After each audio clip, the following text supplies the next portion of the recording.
The docking bay doors blew open with a screech of metal, and before I could even turn around, 6 armored guards had their weapons raised and pointed straight at my chest. I dropped my tablet. It hit the floor with a crack that sounded far too loud in the sudden silence. My name is Daniel Ashworth, and 30 seconds earlier, I had been fixing a coolant relay on Xanthir Station, minding my own business, thinking about nothing more dangerous than my lunch break. Now I had 5 rifles trained on my head, and a woman in golden armor walking toward me like she owned the entire station, which, as it turned out, she basically did. She was tall, with skin that caught the light in a way no human skin ever could, faint silver lines tracing along her cheekbones like veins of starlight. Her eyes were violet, too large for a human face, but somehow, they still looked completely natural on her. She wore ceremonial armor that probably cost more than my entire life's wages, and behind her, painted across the hull of the shuttle she had just stepped out of, was a crest I recognized from station briefings. The Karathi Dominion, royalty. "Lower your weapons," she said. Her voice came out flat and mechanical through a translator implant, but even through the distortion, I could hear something underneath it. Command. Absolute, practiced command. The guards obeyed instantly, though their eyes stayed locked on me. She stopped 3 feet away and studied me, the way someone studies a piece of machinery they're about to buy. I stood frozen, grease still on my hands, heart slamming against my ribs. "That one," she said, pointing directly at my chest. "I need a husband. He will do." For a second I thought I had misheard the translation. I looked over my shoulder, half expecting to see someone standing behind me. There was nothing there except a maintenance drone that had stopped mid-repair, its little sensor light blinking in confusion, as if it too could not believe what it had just heard. "Me?" I said, and immediately regretted how stupid it sounded. "You?" she confirmed. She started walking closer, and the guards parted around her like she was a blade cutting through water. "You will suffice." Suffice. Not exactly the word you want to hear from someone proposing marriage. "I think there's been some kind of mistake," I said, taking a step back, though there was nowhere to go, just a wall of coolant pipes behind me. "I'm a maintenance technician. I fix broken machines. I don't have a title, I don't have money. I don't have anything you could possibly want." "I am aware of exactly what you lack," she said. "That is precisely why you have been chosen." That stopped me cold. Behind her, one of the guards, the tallest of the group, made a small sound that might have been a wince, like he had heard this explanation before and knew what was coming next. "You're going to have to explain that," I said, my voice steadier than I expected. She tilted her head, studying my face again, and for a moment, something in her posture shifted, like she had expected resistance and was adjusting to meet it. "My name is Zaira Velkorath," she said. "I am heir to the Karathi Dominion. On my homeworld, marriage among nobility is not built from affection. It is built from calculation. Every man offered to me since my mother's death has arrived with a fleet behind him, or a claim to my father's throne, hidden inside his smile." Her jaw tightened, just slightly. "I have survived 4 attempts on my life, disguised as courtship gifts. A poisoned ring, a ship rigged to fail its life support during a private tour. I am done surviving my own marriage proposals." I stared at her, forgetting for a moment to be afraid. "So your solution was to fly across the galaxy and point at a random mechanic?" "Not random," she said sharply. "I have watched this station's public feeds for the past 11 days. I saw you cover a double shift when a colleague was injured, without being asked and without complaint. I saw you give away your own ration credits to a family of Vethran refugees when their supply ship was delayed, expecting nothing in return. You hold no faction, no fleet, no claim to any throne beyond the one you clean grease off of every morning." She stepped closer, close enough now that I could see the faint scale pattern along her cheekbones catch the dock lights. "You cannot want my crown, Daniel Ashworth, because it has never once occurred to you to want it. That makes you the only safe choice in this entire quadrant." Somewhere behind her, the guard captain cleared his throat. "Your Highness, protocol requires a formal... Protocol has gotten me poisoned, shot at, and once nearly thrown out of an airlock by my own cousin," Zaira snapped without turning around. "I am finished with protocol. She turned back to me, and just for a second, the royal certainty in her expression cracked. Underneath it was something else entirely, something tired, something young, something that looked like it had been standing alone in crowded rooms for a very long time. "I am not commanding you," she said, quieter now. "I understand exactly how strange this looks. I understand what I am asking is sudden and unfair. But I needed something more than another strategic arrangement, Daniel. I needed to choose. For the first time in my life, I needed to choose for myself." She held out her hand, and it stopped being a decree. It became a question. "So I am asking, not ordering. Will you stand beside me? Not for my crown, not for my fleet, just beside me." The entire dock had gone completely silent. Somewhere behind me, the coolant relay I had been fixing was still leaking, dripping in slow, patient drops, as if it had all the time in the world for me to decide whether my entire life was about to change. I thought about the last 3 years on this station, quiet shifts, meals eaten alone, a kind of invisibility I had convinced myself I didn't mind. I thought about how, in my whole life, nobody had ever looked at me and decided, on purpose, that I was the one worth choosing. I took her hand. "Beside you," I said. "All right, let's figure out what that means." For a moment, relief flooded across her face, real and unguarded, before she caught herself and straightened back into royal composure. But I had seen it. That single unguarded second told me more than any speech could have. I didn't know it yet, but I had just made the most dangerous decision of my life.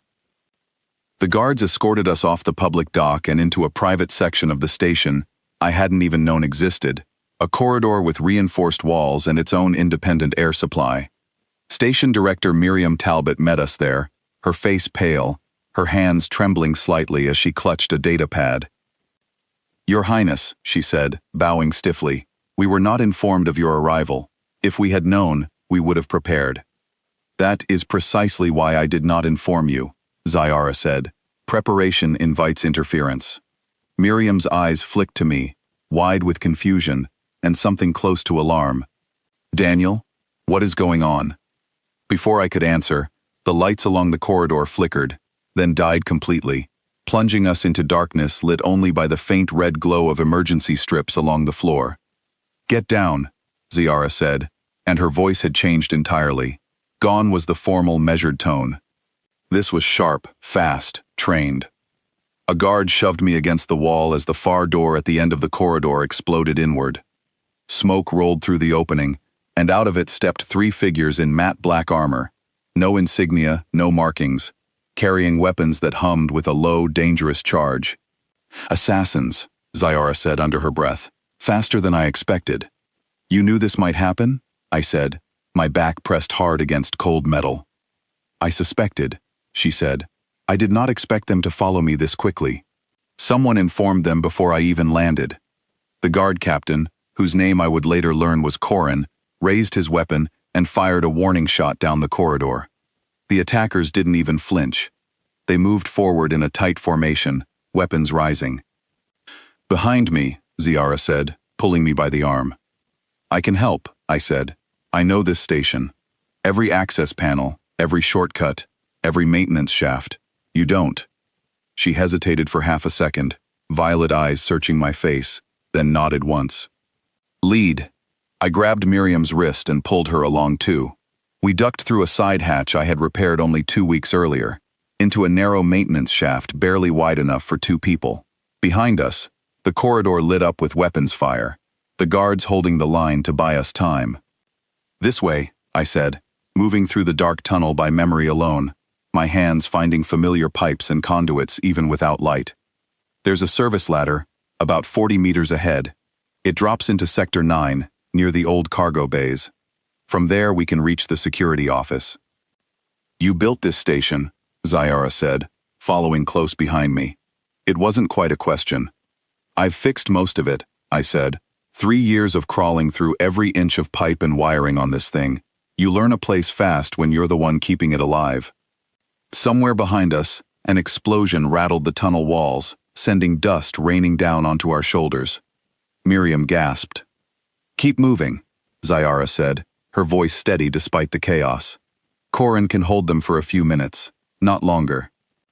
We reached the ladder and climbed down fast, boots clanging against metal rungs, until we dropped into the dim, quiet stretch of Sector 9. The old cargo bays were mostly abandoned now, used for storage more than anything else, but I knew every hidden corner of them.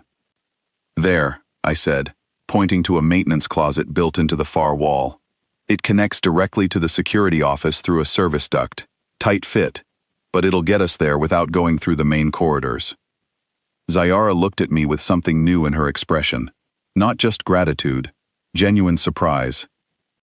You planned an escape route through your own memory, she said, faster than my own security team could have. I told you, I said, my heart still pounding. I know this station. We had barely reached the closet door when footsteps echoed from the corridor behind us, fast and heavy.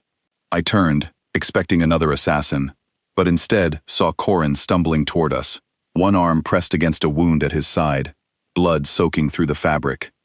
They broke through, he gasped. 2 of them are still coming. The other guards are down. Zyara's face went pale, but her voice stayed firm. How far behind? Right behind me, Corin said, and as if summoned by the words, 2 figures in black armor rounded the corner at the far end of the bay, weapons already rising. There was no time to reach the closet, no time to run. Get her inside, I said to Miriam, shoving her toward the maintenance door. Now. Daniel, what are you? I didn't answer. Instead, I grabbed the fire suppression control panel bolted to the wall beside me, one I had personally installed 6 months earlier, and slammed my palm against the emergency release. A wall of dense white foam burst from the ceiling vents, flooding the cargo bay in an instant, blinding the attackers and throwing off their aim. Their first shots went wide, scorching the metal wall behind me instead of hitting flesh. Move! I shouted, grabbing Corin's good arm and hauling him toward the closet door, which Zyara had already pulled open. We tumbled inside together, and I slammed the door shut behind us, spinning the manual lock just as something heavy struck the other side. That will not hold long, Zyara said, breathing hard. It doesn't need to, I said, already crawling toward the service duct at the back of the closet. Just long enough. We squeezed through the narrow duct one by one, Corin gritting his teeth against the pain in his side, Miriam shaking but moving, Zyara close behind me the entire way. Metal groaned above us as the assassins forced the closet door open, but by then, we had already dropped down into the security office, where a stunned duty officer nearly fired on us before recognizing Miriam's voice. Lock it down, Miriam ordered, her hands finally steady now that we were behind reinforced walls. Full station lockdown, all sectors, right now. The officer's hands flew across the console, and within seconds, heavy blast doors began sealing shut throughout the station, sector by sector, trapping the remaining attackers in isolated sections where station security could corner them. For a long moment, nobody spoke. The only sound was Corin's ragged breathing as a medic rushed in to treat his wound, and the low hum of security monitors flickering to life, showing the blast doors sealing one by one across the station. Zyara sank against the wall, and for the first time since she had stepped off her shuttle, I saw her hands trembling. You saved us, she said quietly, looking at me. All of us, with foam and a locked door. I used what I had, I said. It's what I do. Fix problems with whatever's on hand. She studied me for a long moment, something shifting behind her violet eyes. On my homeworld, men train for years to fight assassins with blades and weapons designed for exactly this purpose. You defeated 2 of them with a fire suppression system. I didn't defeat them, I said. I just bought us time. Sometimes, she said, that is the same thing. Over the next hour, station security cleared the remaining sectors, capturing one attacker and losing the other in the chaos, though the locked doors meant he had nowhere left to run. Miriam coordinated with station command, while medics treated Corin's wound, which turned out to be serious but not fatal. I sat on a bench in the security office, hands still shaking slightly from the adrenaline, when Zyara sat down beside me. I owe you an apology, she said. For what? I told you I chose you because you had nothing to gain from my crown. I did not fully consider what it might cost you to be near me instead. She looked down at her hands. Assassins. Explosions. This is what my life looks like every single day. I brought that danger directly to your station, to your home, without asking whether you were prepared to carry it. I thought about that for a moment. 3 years of quiet shifts, 3 years of invisibility, and then 1 hour that had nearly gotten me killed twice, standing beside a woman who had looked at me, and, for reasons that still felt impossible, decided I was worth choosing. I'm not going to pretend that wasn't terrifying, I said. But you asked me a question back there on the dock. You asked if I would stand beside you, not for your crown, just beside you. I looked at her. I still would, danger and all. Something in her expression softened, the careful royal composure slipping just enough to let something real through. Most men would run, she said. Most men weren't asked by someone brave enough to admit she was tired of being alone, I said. For a long moment, neither of us said anything else. Outside the security office, station life slowly began returning to normal, technicians repairing damaged corridors, security teams filing reports, the ordinary hum of Xanthar Station resuming, despite everything that had happened.